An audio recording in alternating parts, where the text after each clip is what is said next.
ప్రేమించడానికి గొప్ప మనసుండాలే కానీ పెద్దరికం పేదరికం కాదు అని అంటున్నారు. అది నేను అనట్లేదు. యాక్చువల్లీ ప్రణయ్ గోదావరి టీమ్ అని అంటుంది. ఇప్పుడు మరి ఆ టీమ్ మన ముందుంది. ప్రేమ పైన అంత ప్రేమ ఏంటో ఇప్పుడు ఆ టీమ్‌ని అడిగి తెలుసుకుందాం. యాక్చువల్లీ నేను ఇక్కడ ఒక దగ్గర స్టార్ట్ చేయకపోయినా అక్కడి నుంచే వాయిస్ వస్తుంది. కాబట్టి అటు నుంచి కాకుండా మూవీలో యాక్చువల్ బాగా స్పెషల్‌గా అనిపించేది ఎవరైనా సరే మ్యూజిక్ బాగా ఎంజాయ్ చేస్తారు. సో, మార్కండేయ సార్ తోటే స్టార్ట్ చేద్దాం. సార్ అందులో మళ్ళీ 'చూడకయ్య నెమలికల' సాంగ్, ఆ లిరిక్స్, ఆ మ్యూజిక్ అంతా కూడా చాలా సూతింగ్‌గా ఉంది. సునీత గారి వోకల్స్ కూడా చాలా బాగున్నాయి. అంటే ఆ లిరిక్స్ అంతా కూడా మీరు ఏది ఉద్దేశించి మూవీ స్టోరీ అంతా కూడా ఆ లిరిక్స్‌లోనే ఉంటుందంటారా? అంటే ఇప్పుడు గోదావరిలో జరిగే ఒక backdrop love story madam. అక్కడేందంటే అంటే ఆ అంబియన్స్ తగ్గట్టు ఎలాంటి పదాలు వాడితే బాగుంటుంది, ఎలాంటి ట్యూన్ కంపోజ్ చేస్తే బాగుంటుంది. అంటే ఈ సిచ్యువేషన్ కూడా వీళ్ళు ఒక డ్రీమ్‌లో ఉంటారన్నట్టు. ఆ డ్రీమ్‌లో కూడా ఆ అంబియన్సే ఉండాలి. కాబట్టి దాన్ని బట్టి అలాంటి పదాలు క్రియేట్ చేయాల్సొచ్చింది, రాయాల్సొచ్చింది. దాన్ని బట్టి కూడా కంపోజ్ చేయాల్సొచ్చింది. అంటే అది డెఫినెట్‌గా యాప్ట్ అయింది. అంటే ఆ సిచ్యువేషన్‌కి 100% యాప్ట్ అయింది అది. ఆ సాంగ్ మొత్తంలో ప్రతి లైను ఆ ప్రాస గాని, మీనింగ్ గాని చాలా బావుంది. ఆ స్లాంగ్ చాలా కొత్తగా వచ్చింది. అంటే మీరు ఇది ఎక్స్‌పెరిమెంట్ లాగా చేసారా? లేకపోతే ఈ స్టోరీని మొత్తం ప్రొజెక్ట్ చేయాలి అని ట్రై చేసారా అందులో? ఏంటి అంటే ఆ స్టోరీ ఆ సిచ్యువేషన్ బట్టే అలా కుదిరాయి. అంటే నేను కొత్త ఎక్స్‌పెరిమెంట్స్ చేయాలని మాత్రం లేదు. మీరు త్రూఅవుట్ సినిమా చూస్తే ఈ సిచ్యువేషన్ 100% ఈ లిరిక్ యాప్ట్ అవుతుంది, ఈ ట్యూన్ యాప్ట్ అవుతుందని మీరు కన్సిడర్ చేయాల్సిందే. అంత డెఫినెట్‌గా కుదిరినట్టు అది కథ కోసమే కుదిరినాయి. నేనేదో ఎక్స్‌పెరిమెంట్లు చేయలేదు, ఏం చేయలేదు. అలా సెట్ అయింది. కమింగ్ టు హీరోయిన్ సో చాలా డిఫరెంట్ ఉన్నారు మీరు స్క్రీన్ మీద and you look so different ఇప్పుడు కూడా. సో ఈ స్టోరీ మీ ముందుకు వచ్చినప్పుడు మీకు ఎలా యాక్సెప్ట్ చేయాలనిపించింది? ఇది నేను చేయగలుగుతానని మీకు ఎవరికైనా సరే ఆల్రెడీ చాలామంది అడిగే ఉంటారు. సో ఛాలెంజింగ్ థింగ్ ఏంటి మీకు ఇందులో? No, I don't face any difficulties, you know. I really enjoyed, and coming to look wise, all credit goes to our director and DOP sir. Basically, accepting a Telugu film is a task for you, I guess. Yes, So little bit. that too, accepting a different slang is also a bigger task for you, I think so. So what do you feel about that? What do you So say? luckily, I have a very good team. Okay. So they guide me, you know, they help me to learn my dialogues and everything. So, Okay, do you miss Yeah. hero here? huh? Do you miss your hero here? Not really, he is busy. Okay. So sir ఇప్పుడు మీరు ఇందులో ఇచ్చే మా hook step ఎలా ఉండబోతున్నాయి అంటారు? కొరియోగ్రాఫర్గా అసలు మీరు కొత్తగా ఏం ట్రై చేశారు ఇందులో? కొత్తగా స్టెప్స్ ఏం పెట్టకుండా సింపుల్గా సాంగ్కి ఏం కావాలో ఇప్పుడు సాంగ్లో ఒక లిరిక్ని బట్టి ఎవ్రీ షాట్ లిరికల్గానే వెళ్ళామండి. ఎక్కడ డ్యాన్స్ ఎక్కువ పెట్టేసుకొని ఇది అసలు కొరియోగ్రఫీ ఇది డిఫరెంట్గా ఉంటుంది.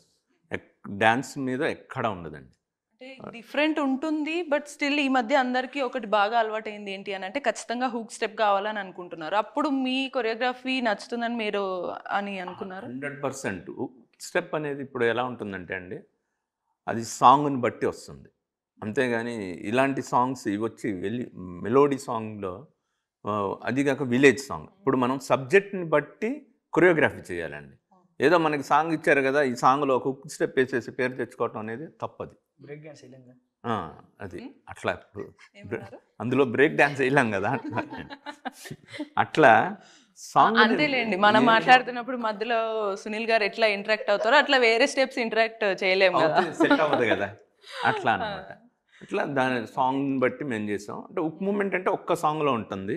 చూడకయ్య అనే ఒక సాంగ్ అందులో వేరే డిఫరెంట్గా ఉంటుంది. అది డ్రీమ్ సాంగ్ కనుక అందులో వేయచ్చు. అది న్యాచురల్ వీళ్ళిద్దరు హీరో హీరోయిన్కి డ్రీమ్ సాంగ్. అసలు అది చాలా బాగుంటుంది సార్. చేయడానికి స్కోప్ అది చేశాను. అది ఆల్మోస్ట్ మూమెంట్ ఒకటి. మూవీ మొత్తంలో ఎన్ని సాంగ్స్ కి మీరు ఎట్లా కొరియోగ్రఫీ చేశారు? అంతా కూడా స్టెప్స్ తో ఉంటుందా? ఎలా ప్లాన్ చేశారు మీరు మరి ఈ బ్యాక్గ్రౌండ్ కి తగ్గట్టు అట్రాక్టివ్ గా ఉండడానికి?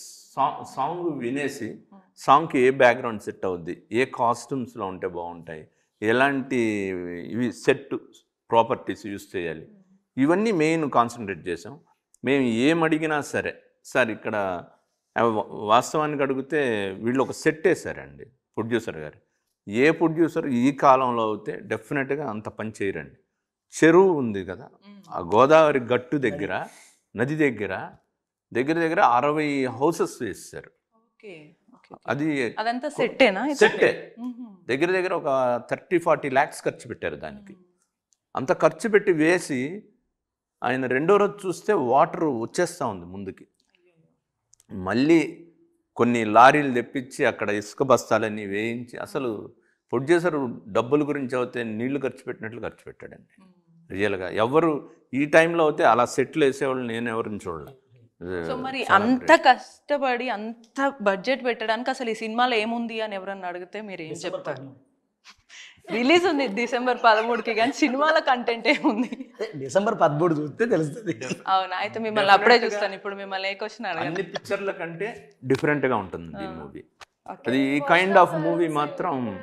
So basically what I understood is, చూసినప్పుడు ఎప్పటి నుంచో వస్తున్నాయి కదా ఒక కైండ్ ఆఫ్ టిపికల్ బ్యాక్గ్రౌండ్స్. ఇంట్లో పెద్దలు ఉంటారు, ఒక kind of like Uppena movie ఉంది చూసారు కదా. సో పెద్దరికం, ఇంట్లలో నుంచి ఒక అమ్మాయిని ఎవరో పూర అబ్బాయి లవ్ చేయడము, సేమ్ అదే బ్యాక్గ్రౌండ్ లాగా అనిపిస్తుంది. అదే సేమ్ ఉంటుందా లేకపోతే కొత్తగా ఏమన్నా ఉంటుంది? విలేజ్ అన్న తర్వాత ఆల్మోస్ట్ మీరు ఏ పిక్చర్ చూసినా అదే ఉంటుందండి. ఇప్పుడు విలేజ్ అనేసరికి ఆ కైండ్ ఆఫ్ స్టోరీస్ ఉంటాయి కానీ పాయింట్ వేరే ఉంటుంది. ఇప్పుడు మెయిన్ నాట్ ఉంటుంది చూసారా, అది డిఫరెంట్ ఉంటుంది. లవ్ అనేది ఒకటే, ఎవరైనా లవ్ అనేది LOVలోనే ఉంటుంది. ఇంకా దాని మించి లవ్ అంటే విలేజ్లో అయినా అదే రాస్తారు, ఎక్కడైనా అట్లాగే. ఒక స్కీమ్ అయితే లవ్ది ఒకటే ఉంటుంది కానీ కాన్సెప్ట్ వేరే. ఈ కాన్సెప్ట్ డిఫరెంట్ కాన్సెప్ట్. ఈ కాన్సెప్ట్ వినంగానే నాకు చాలా నచ్చింది. మన ప్రొడ్యూసర్ గారు, డైరెక్టర్ గారు ఇద్దరు కూర్చొని చెప్పినప్పుడు, సార్ ఇది బాగుంది సార్, చెయ్యండి, మీరు చేస్తే డెఫినెట్గా సక్సెస్. దానికి తగ్గట్లుగా హీరోయిన్ని ఎతకటం మెయిన్ అండి. మన తెలుగు వాళ్ళని పెట్టుకుంటే బాగుంటుందని అందరు అంటారు కానీ వాస్తవమే కానీ హిందీ వాళ్ళ దగ్గరకు ఉన్న డెడికేషన్ మన తెలుగు వాళ్ళకి ఉండదండి. అంటే మీరు ఏమన్నా అనుకోండి, తప్పేం లేదండి ఫ్రాంక్గా. ఎందుకంటే తెలుగు వాళ్ళు చేయలేరని కాదు, చేస్తారు. కానీ ఒక్కొక్క టైంలో కొన్ని ఇబ్బందులు వస్తాయి. అవి అవుతే అది ప్రొడ్యూసర్లను అడిగితేనే తెలుస్తుంది ఫ్రాంక్గా. వాళ్ళనే మేము అడుగున్నాం, ఎందుకు సార్ డైరెక్ట్గా హిందీ వాళ్ళని పెడతారంటే కొన్ని పాయింట్స్లో చూస్తే వాళ్ళ డెడికేషన్ డిఫరెంట్ ఉంటుంది. ఈ అమ్మాయికి అసలు లాంగ్వేజే రాదండి, కానీ సాంగ్ ఇస్తే పక్కా తెలుగు అమ్మాయిలు ఎలా పాడతారు, తెలుగు అమ్మాయిలు ఎలా ఎక్స్ప్రెషన్ చేస్తారు, యాజ్ డీస్గా దించేసిందండి. అసలు ఎవ్వరూ నమ్మరు. ఇప్పుడు మీరు మాట్లాడుతున్నారు కదా, ఆ అమ్మాయికి ఒక తెలుగు వర్డ్ కూడా రాదు, కానీ ఆ ఎక్స్ప్రెషన్ ఎట్లా చేస్తారు. ఒక్కసారి మా అసిస్టెంట్స్ చేసి చూపెడితే యాజ్ డీస్ జెరాక్స్ చేసినట్లే చేసేస్తారు. ఇంకా బెటర్గా చేస్తారు ఫ్రాంక్గా చెప్పాలంటే. మెయిన్ అట్లా అండి. హీరో అట్లాగే వీళ్ళ ఇద్దరు మ్యాచింగ్ సూపర్గా ఉంటుంది. హీరోయిన్ యాజ్ అ సింగర్ మీ దగ్గరకు వస్తామండి, నేను రాకపోయినా మీరు ఆటోమేటిక్గా మీరు ఇన్వాల్వ్ అవుతారు. ఆయన దగ్గరికి వెళ్ళాలంటే మీకు అరగంట టైం కావాలి, మీకు ఇచ్చింది 15 minutes. సమయం లేదు మిత్రమా. అయితే లాస్ట్ ఎండ్ కార్డ్ వేసుకుందామా?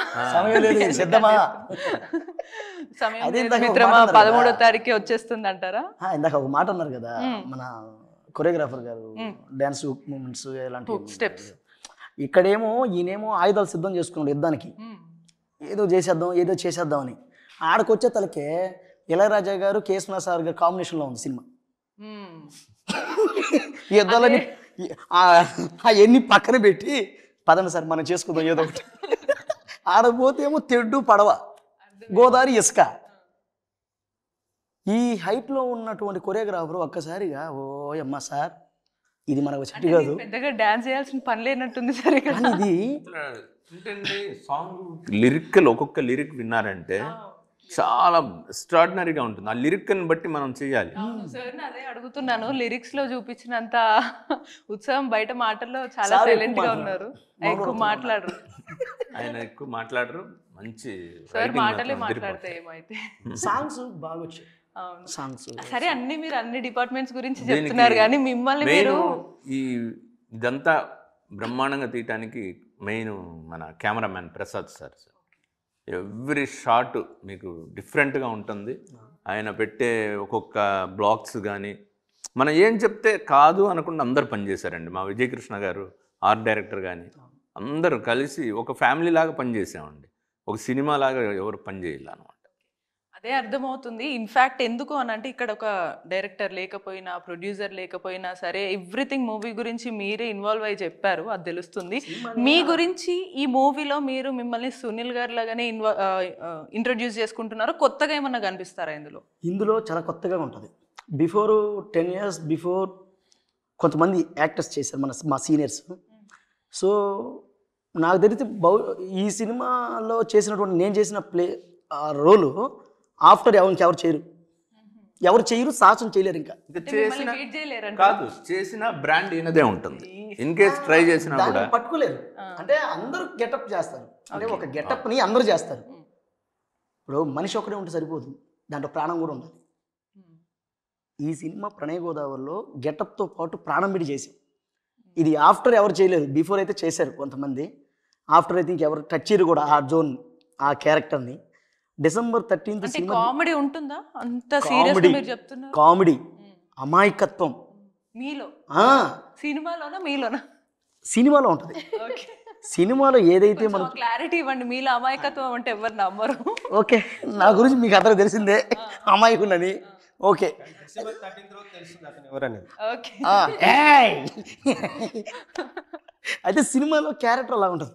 ఇప్పుడు ఈ సునీల్ కాదా, అప్పుడు వేరే సునీల్ ఉంటాడు. ఓకే. ఒక అమాయకత్వం, అగ్రెసివ్, అన్ని వేరియేషన్స్ మీలో లేని కొన్ని క్వాలిటీస్ కూడా అక్కడ యాడ్ చేశారు. చేశారు. ఓకే. నేనైతే సున్నితంగా అమాయకుని కాబట్టి సరిపోయింది. కానీ డైరెక్టర్ గారు, మా మార్కెంద్ర సార్ గారు అయితే ఏడైతే పోయా ఇటు ఇటు ఇటు. సో నా చేత అలా చేయించారండి. నాకు ఈ సినిమా దొరకడం అదృష్టం. ప్రతి ఒక్క క్యారెక్టర్ని డిజైనింగ్ అనేది ఎక్సలెంట్గా చేశారండి. ఒక్కొక్కరికి ఒక్కొక్క గెటప్. ఈ విలేజ్ అంటే డ్రెస్సులు కూడా విలేజ్లో వెళ్ళి కొన్న డ్రెస్సులే వేశారు, కానీ ఇక్కడ సిటీలో కొనుక్కుని వెళ్ళా. అక్కడికి వెళ్ళి ఏం డ్రెస్సులు కావాలో అక్కడే సెలెక్ట్ చేసుకుని అక్కడే చేయించుకున్నారు. ఇప్పుడు ఇంత స్ట్రాంగ్ గా ఒక క్వశ్చన్ అడగాలి సార్. ఇప్పుడు మంచి పాన్ ఇండియా మూవీస్ అన్ని దగ్గరలో ఉన్నాయి, అటు ఇటు ఉన్నాయి, మిడిల్లో మీరు రిలీజ్ చేస్తున్నారు. ఇంత కంటెంట్ ఉందని చెప్తున్నారు, కానీ స్టిల్ దీన్ని అందరూ చూస్తారు, ఆదరిస్తారు, అంత కంటెంట్ గట్టిగా ఉందని మీరు నమ్ముతున్నారా టీం అందరూ? నమ్మకుండా పిక్చర్ తీయలేము కదండి. సినిమాలో పాయింట్ అండి, అది నమ్ముతున్నా. సినిమాలో సినిమాలో సినిమాలో పాయింట్. ఇప్పుడు ఏ సినిమా అయినా చూడకుండా మనం ఏం చెప్తాం? ఇందాక మీరు ఒక క్వశ్చన్ అడిగారు, సినిమాలో ఏ ఉద్దేశంతో సినిమా తీశారు మీరు? ఇప్పుడు ఉప్పిన కొన్ని బ్యాక్వర్డ్ సబ్జెక్ట్ ఉంటాయి కదా, ఆ సినిమాను అలా తీసుకొని చేశారా అంటే ఎవ్రీ పిక్చరు అదే సార్ చెప్పినట్టు love, hero, heroine, comedians, dance మాస్టర్లు అందరూ ఒకేలా ఉంటారు. సినిమాని మలుపు తిప్పేది ఒకే ఒక్కటి, స్క్రీన్ ప్లే. మా సినిమాలో కొత్తగా ఉంటుంది. స్క్రీన్ ప్లే అనేది మా సినిమాలో కొంచెం కొత్తగా ఉంటుంది, అది చూస్తే చెప్పచ్చు. సో మేము చెప్పడానికి స్క్రీన్ ప్లే, ఇప్పుడు డైలాగ్ అయితే ఈ డైలాగ్, ఆ డైలాగ్, ఈ డైలాగు, లేదా సీన్స్ ఇటు ఉంటాయని చెప్పేయచ్చు, కానీ స్క్రీన్ ప్లే మనం చెప్పలేము. ఆ నడక ఏంటంటే అలా తెలిసినట్టే ఉంటుంది, కానీ మళ్ళీ మారిపోతూ ఉంటుంది. సో అందువల్లే మా సినిమా December 13th చూడడం అనేది. మీరు చూస్తారుగా? అదే అస్సలు నాలో అగ్రెసివ్ బయటకు వస్తుంది. ఓకే, ఇప్పుడు చాలా సీరియస్ గా మాట్లాడాం కదా, కాసేపు సూతింగ్ గా ఉండాలి, నాకు ప్రశాంతత కావాలనిపిస్తుంది. ఒకసారి మన హీరోయిన్ ఒక్క పాట, ఒక 2-3 లైన్స్ పాడితే. Song. గొయ్య కలలో అమ్మ. I don't know the lyrics now. సరే, యువర్ చాయిస్. ముఠాబాబి గిర్గిరి నాకు రఘుతంటి నాకు చినకు సిక్క పరిపోసినట్టుంది చూడకయో నిమ్లీ కల్లా తొగుతున్న తోని గల్లా. క్లాస్ కొట్టచ్చు కదా. చూడొద్దన్నది కదా, ఎక్సలెంట్, సూపర్. అతిశయోక్తి కాదు, కానీ నిజంగానే ఆఫ్టర్ సునీత గారు మీ వాయిస్ విన్న తర్వాత ఏ డిఫరెన్స్ ఎక్కువగా అనిపించలేదు, చాలా సూతింగ్ ఉంది. Your voice is so soothing. So multi talented heroine has entered in Telugu film industry right now, right? So more success to you in forward. Sir ఇలా చెప్పారు కదా మేడం గారి గురించి, హీరోయిన్ గురించి, ఎక్కడ కూడా బయట లాంగ్వేజ్ చేసుకొచ్చి చేయించినట్టు ఉండదు మేడం. అసలు పాట పాడితేనే తెలిసిపోయింది కదా. పాట ఓకే, కానీ సీన్స్ అర్థం చేసుకొని అందులో యాక్ట్ చేయడం చాలా కష్టం. ఇప్పుడు ఏ సన్నివేశానికి ఎలా రియాక్ట్ అవ్వాలో జస్ట్ అట్లా చెప్తే చాలు, మేడం గారు చేసేసేవాళ్ళు. ఎక్కువ బ్యారియర్ షీ హ్యాస్ ఏంటి అంటే language, it's emotion is same. Madam గారితో ఎక్కువ సీన్స్ ఉంటాయి, మేడం గారితో ఎక్కువ సీన్స్ ఉంటాయి. మీకా? ఓకే. యాక్చువల్గా వన్ ఆఫ్ ది హీరో ఏనండి పిక్చర్. ఇద్దరు హీరోస్ అని చెప్పచ్చు. ఇప్పుడు మళ్ళీ మీతో ఏదన్నా మంచి ఒక ఏమండి ఇప్పుడు దాకా దాచిపెట్టుకున్నాం ఇలా చెప్పేశారు. మీలో హీరోని బయటికి తీస్తున్నారండి. వీళ్ళందరికీ పెద్ద అసెట్ సినిమాకి అసెట్. అవును, మీరు సాయి కుమార్ సార్ ముందు ఇట్లా కంట్రోల్డ్ గా లేకుండా ఇలానే ఉన్నారా, లేకపోతే ఏమన్నా డిఫరెంట్ గా చేస్తే సార్ మిమ్మల్ని క్రమశిక్షణగా ఉంటేనే నచ్చదు సార్కి. సాయి కుమార్ సార్కి క్రమశిక్షణగా ఉండి సార్ సార్ సార్ ఇలా ఉంటాయి ఎందుక అట్లా బాగుంటుంది. భుజం మీద చెయ్యేసేవాడు, లాక్కునేవాడు.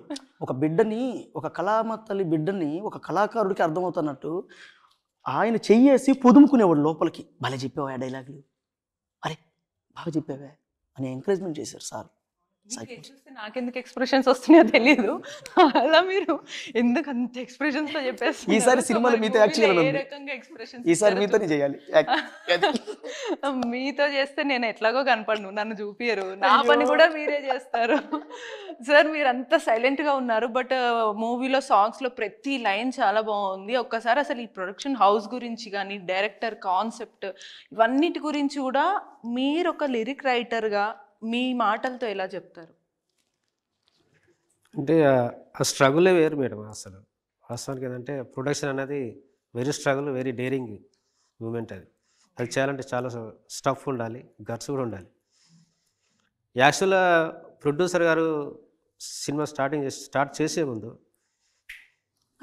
ఒక అంటే హీరోయిన్ సెలెక్ట్ చేయాలి, హీరోయిన్ని సెలెక్ట్ చేయాలి. అది సెలెక్ట్ చేశారు, నడిచింది. రేపే షూటింగ్. కట్ చేసే అమ్మాయిని ఆన్లైన్లో చూసాను తప్ప లైవ్లో చూడలేదు. కట్ చేసే అమ్మాయి ల్యాండ్ అయిపోయింది.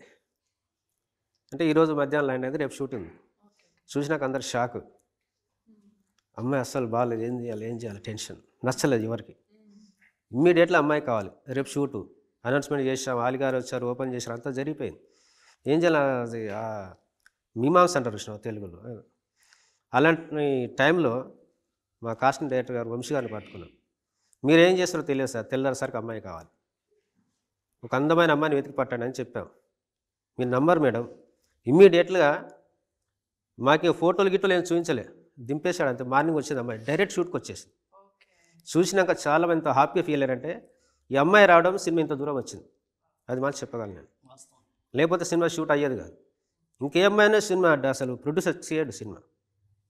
అలా జరిగిపోయింది. ప్రొడక్షన్ అనేది చాలా You have won all the hearts in your So they believe me and I don't want to disappoint them. So yes. ప్రతి మేడంలో ఈగో లేదు. Yeah, వచ్చిన రోజు నేను అట్లా కూర్చోన్నాను. సార్ పరిచయం చేశారు మా మ్యూజిక్ డైరెక్టర్ గారు. మూవీలో గోచ్ క్యారెక్టర్ అయితే నేను అని. వెంటనే madam oh thank you, nice to meet you, మీరు అదే ఏదో హిందీలో చెప్పిన, హిందీ రాదండి. అయితే చెప్పిన ఎక్స్ప్రెషన్స్ చూసి ఎక్స్ప్రెషన్ అంటే నటుని కాబట్టి ఎక్స్ప్రెషన్ చూడగానే మన గురించి ఏదో చెప్తుంది. I very happy. అసలు నిజంగా అది లేదు మేడం ఈగో. ఓకే అండి మన మూమెంట్ వెళ్ళిపోవచ్చు, సినిమా మొత్తం తీసేయచ్చు అన్నాడు. అక్కడ నుంచి ఇంకా అమ్మాయి సరే చూడడానికి బాగుంది, మరి పర్ఫార్మెన్స్ ఏంటంటే అసలు ఇరగదీసేసింది, చాలా బాగా చేసింది. On many hearts right. So ఫైనల్గా టీం అందరికీ కంగ్రాచులేషన్స్ చెప్తున్నా. నేను వద్దన్నా మీరు ఎలాగో మీ మాటలతో ఒక లైన్తో చెప్పేస్తే దాని తర్వాత నేను ఒక ఎండింగ్ ఇచ్చేసుకుంటా. Thank you. అందరికీ నమస్కారం అండి. ప్రణయ గోదారి ఎన్నో స్టైల్లో మీరు ఎలా ఫేమస్ అలా చెప్పండి ఏదన్నా కొత్తగా. బట్ ఇలా చెప్పు అలా చెప్పు మొన్నట్టే. ఓకే, అందరికీ నమస్కారం అండి. ప్రణయ గోదావరి ఎన్నో అవరోధాలు ఎదుర్కొని ఈరోజు ఒక మంచి చెప్పండి. చెప్తానండి. గోదావరి ఒక్క నిమిషం అండి, మరి ఏదో చెప్పుకుంటున్నాను. ఓకే మళ్ళీ రీటేక్. అందరికీ నమస్కారం అండి. మా ప్రణయ గోదావరి సినిమా డిసెంబర్ ఈ నెల 13వ తేదీ లాంచింగ్ అవుతుంది. సో ఎన్నో అవరోధాలతో ఈ సినిమాని తెరకెక్కడం జరిగింది. పిఎల్ విఘ్నేష్ గారు డైరెక్టర్ గారు, అండ్ లింగయ్య గారు ప్రొడ్యూసర్ గారు, మ్యూజిక్ డైరెక్టర్ మార్కండేయ గారు, ఇక డ్యాన్స్ మాస్టర్ గారు మన దగ్గరే ఉన్నారు. తర్వాత కాదర్ మాస్టర్ గారు, తర్వాత మా హీరోయిన్ గారు ప్రియాంక ప్రసాద్ గారు, నేనందరూ మీకు సుపరిచితమే. సో మీరందరూ కూడా సినిమాని చూసిన తర్వాత చెప్పండి మీ డిసిషన్. చూడకుండా చెప్పకండి. ఇంకోటి ఎక్కడైనా రాస్తే అసలు పట్టించుకోకండి. సినిమాలో చాలా కొత్త గెటప్, కొత్త కథతో మేము ఎందుకు వస్తున్నాం కాబట్టి ఆదరించండి. Thank you. సో ఫైనల్గా ఈ మూవీలో సాయి కుమార్ గారు చెప్పినట్లు నా సహనాన్ని పరీక్షించొద్దు అన్నట్లు మీ సహనాన్ని పరీక్షించకుండా మూవీని December 13th రిలీజ్ చేస్తున్నారు. సో మీరు మిస్ అవ్వకుండా థియేటర్స్లో చూసేయండి. అండ్ నేను మీ భవ్య సైనింగ్ ఆఫ్.